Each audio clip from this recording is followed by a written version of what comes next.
안녕하세요. 민동필입니다. 자, 이 TV 똥덩이 밴쿠버 중앙일보와 펀더드 제 회사가 함께 하고 있고요. 이제 공부를 공부 방법에 본격적으로 들어가서 이 첫 번째 거는 사실 공부의 시작이라고 이제 제가 공부를 시작하는 방법이라고 제가 주제를 정하고 이 저거를 제 방송으로 올릴 건데요. 이제 앞서 말씀드린 것처럼 제가 앞서서도 잠깐 말씀드렸지만 그 제 이 계획을 짜고 계획을 짜고 그다음에 이 계획이 준비가 됐으면 주제를 준비하라고 이제 제가 말씀을 드렸잖아요. 이게 안 되신 분들은 이제부터 하는 저희 방송을 보셔도 공부를 하기보다는 오히려 이거를 지식으로 받아들일 가능성이 커요. 네. 그렇기 때문에 그런 경우에는 차라리 멈추고 앞에 들어가서 다시 강의 한번 앞번 그 방송을 보시고 그 다음에 실제로 계획을 잡아서 그 다음에 주제를 정하고 그 다음에 이제 보시면은 효율이 있다라고 저는 생각을 합니다. 그래도 혹시라도 내가 이 주제를 찾았는데 주제에 대해서 내가 무엇인가 뭐 이렇게 정할 수 있는 게 없다라고 생각하시는 분들께는 제가 한 가지 제안을 드릴게요. 뭐냐면은 그냥 길에서 가로수를 한번 보세요. 가로수를 그냥 보지 말고 사진을 한번 찍어 두세요. 예.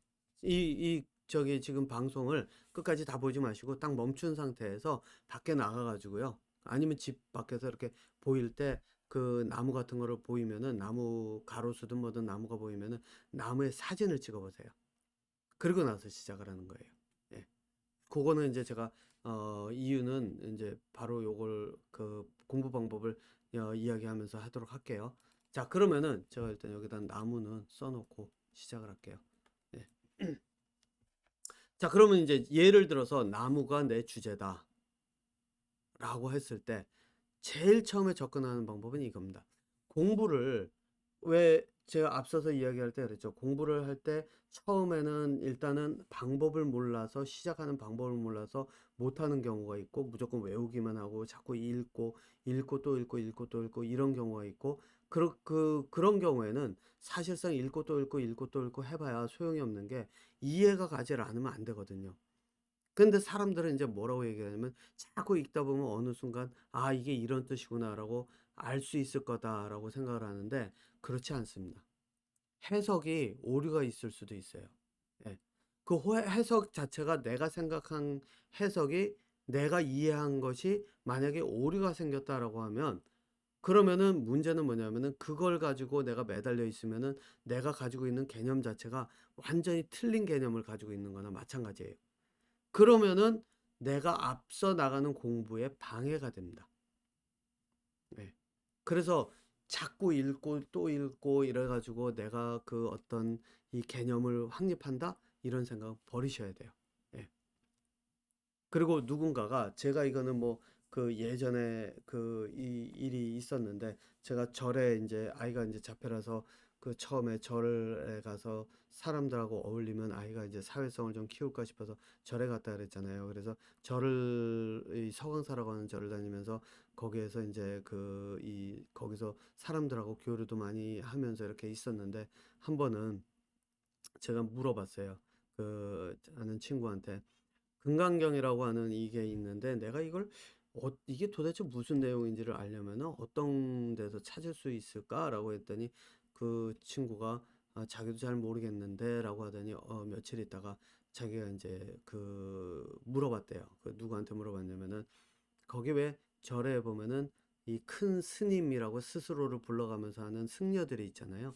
예, 말 그대로 절의 주인처럼 보이더라고요, 저한테는. 그, 그 사람한테 가서 이제 이 친구가 물었대요.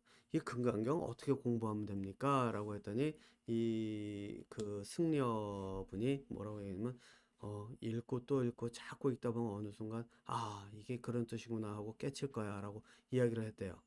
그러면서 이제 저한테 그런 얘기를 하길래 제가 뭐라 그랬는지 아세요? 이 무슨 개소리야? 이해도 안 가는 거 자꾸 외우고 그래가지고 무슨 저기 외우고 그래가지고선 하면은 이게 내가 어떻게 그 뜻을 정확하게 풀이를 할 수가 있어? 저는 대놓고 그렇게 얘기를 했어요. 이게 공부하는 사람들의 착각이 가장 큰 게 이거예요. 자꾸 읽고 또 읽고 읽고 또 읽고 해가지고 하면은 내가 이해할 수 있을 것이다. 그런데 문제는 이해를 할 수도 있어요. 그런데 문제는 이해를 했는데 이게 어떤 이해냐면 나만의 이해예요.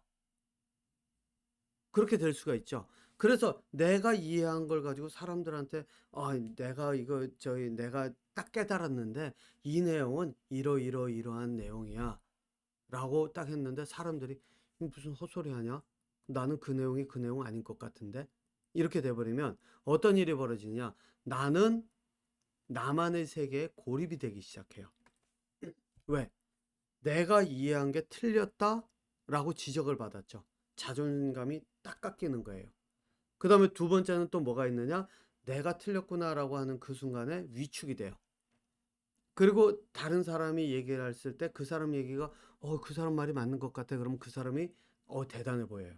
그러면은 주종의 관계가 형성이 돼요. 네. 이 사람은 말 그대로 그러면서 야 너는 뭘 그렇게 저거 하니 이거는 이거야라고 얘기하면 꼼짝없이 예 알겠습니다 그러고 따를 수밖에 없는 이런 일이 벌어진단 말이에요. 그래서 이해를 할 때는 나만의 이해가 돼야 되는 게 아니에요. 내가 이해한 것을 설명을 했을 때 다른 사람들도 이해가 될 수 있어야 그게 내가 그래 이 방향으로 생각하면서 내가 이해하고 이렇게 한 게 그러면 내가 일단 가장 기본적으로는 사람들의 그런 어떤 동의를 얻으니까 내가 가는 방향이 이쪽이 맞을 수 있구나. 이렇게 생각을 해야 된다는 거예요. 제가 이제 앞서서 이야기한 이론에 대한 이야기를 했잖아요. 예, 같은 이야기예요. 이론이라고 하는 거는 조건이 있기 때문에 누군가가 논문을 내고 나면 그 논문에 대해서 비판하는 논문도 굉장히 많거든요. 그 이야기는 과학자들이 그 실험과 검증과 이런 걸 통해서 해놓은 것도 그렇게 사람들로부터 비판을 받을 수 있고 사람들로부터 너희 실험 잘못됐어 너 이거 아니야 이런 식의 내용들이 나올 수가 있는데 하물며 내가 혼자서 읽고 또 읽고 읽고 또 읽고 해서 이해를 한 걸 가지고 사람들의 이렇게 이야기했을 때 그 사람들이 모든 사람들이 공감하면서 그래 그게 맞아 이렇게 할 확률이 얼마나 될까요? 거의 0에 가깝다고 보시면 돼요. 그냥 나랑 친하면은 그냥 이해해 주는 척 할 수 있는 사람들은 있을지 몰라도 실제로 모든 것들을 다 이해하면서 공감할 수 있다? 없을 거예요. 자, 그러니까 이제는 공부를 할 때 자꾸 외워가면서 외우고 또 외우고 그거를 확인해 가면서 하는 공부, 이 공부는 벗어나야 된다는 얘기예요. 왜? 이렇게 되면은 주종 관계를 형성하게 되고 내가 노예화 될 수가 있기 때문이에요. 자, 그러면은 어떻게 해야 될까요? 바로 이제 그 부분이 바로 이 공부의 방법의 공부의 시작에서 와야 되는 거죠. 예. 그래서 제가 이제 나무라고 하는 것을 놨잖아요. 주제. 예, 주제를 이제 요거를 나무로 정했죠. 그러면은 공부에서 제일 처음에 해야 되는 건 뭐냐? 공부 방법을 적용하는 것인데 그 첫 번째가 무엇이냐면 나무에 대해서 내가 관찰할 수 있는 질문을 하는 거예요. 는 질문. 자, 제가 나무를 주제로 삼은 이유가 이제 바로 여기에 있어요. 나무를 가지고 놓고 보면 사람들이 뭐라고 생각을 하냐면 나무? 저게 뭐? 새롭게 뭐 있어? 민동필이가 지금 저희 이 방송하면서 공부에 대한 방송, 공부의 방법을 이야기한다. 새롭게 자기가 찾은 공부 방법을 전달한다. 그러면서 나무를 주제로 삼았는데 그래서 무슨 나무? 뭐 저희 뭐 벚나무를 가지고 내가 사진을 찍어서 가져와야 되나?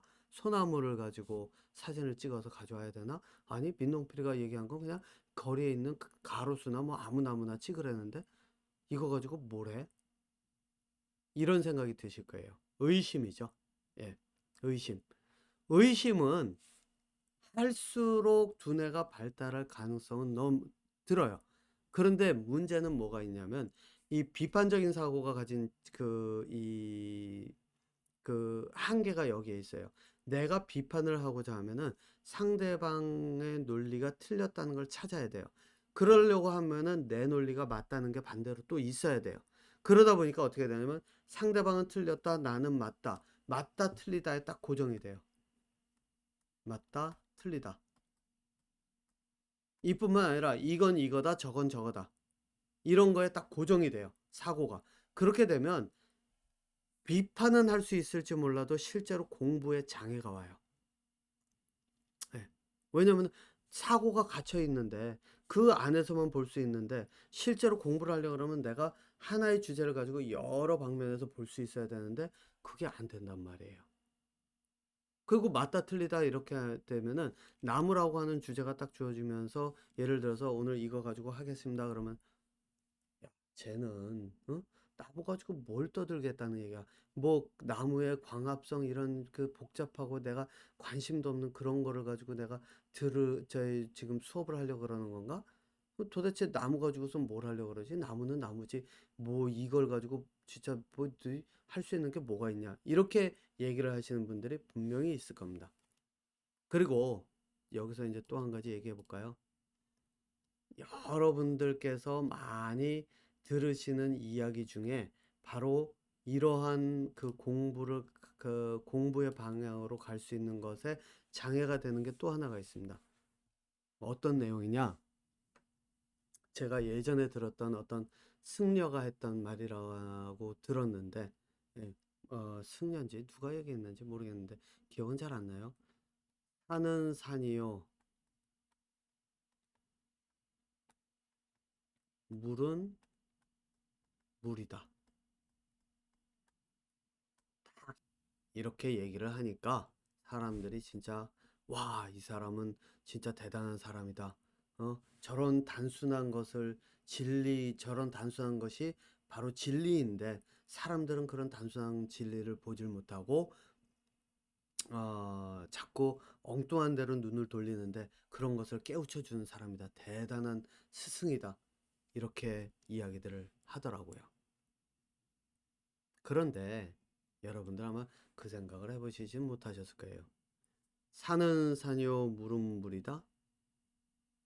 이 이야기는요, 한마디로 나는 생각을 할 줄 모르는 사람이다 라는 이것을 대놓고 얘기하는 거예요. 내 머리는 돌이다를 얘기하는 거예요. 왠지 아세요? 산은 산으로만 보면 할 게 없어요. 공부할 게 없어요. 산에 들어가면 그 수많은 다른 것이 있고 산의 모양이 다르면 왜 락키 있죠? 락키가 왜 락키인지 그리고 그 이름은 어디서 왔고 저희 산의 특징은 어떤 것이 있고 뭐 옐로우스톤 미국의 옐로우스톤 있죠? 거기가 이제 볼케노 그러니까 그 화산이 폭발하고 났을 때 그 화산 분화구에서 형성된 곳이잖아요. 그러다 보니까 밑에 용암이 있으니까 물이 끓어오르고 또 색깔이 알록달록한 그런 이 호수가 있고 이러니까 이런 것들이 있는데 아, 산은 산이요 물은 물이다 이렇게 얘기를 하면 뭐가 남겠어요? 빨간색은 빨간색이고 그쵸? 호수가 있는데 색깔이 알록달록하면 호수가 알록달록하다. 그게 끝이에요. 그러면은 공부에서 문제가 되는 게 뭐냐면은 왜라고 하는 질문이 나오지가 않아요. 왜 물이 끓지? 왜 돌로 돼 있지?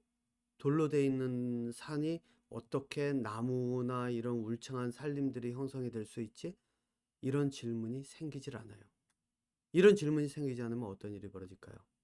왜라고 하는 질문이 생기질 않으면 나중에 가면 공부를 진행하기 어려워요. 왜냐하면 왜라고 하는 질문은 이거는 호기심에서 오는 거예요.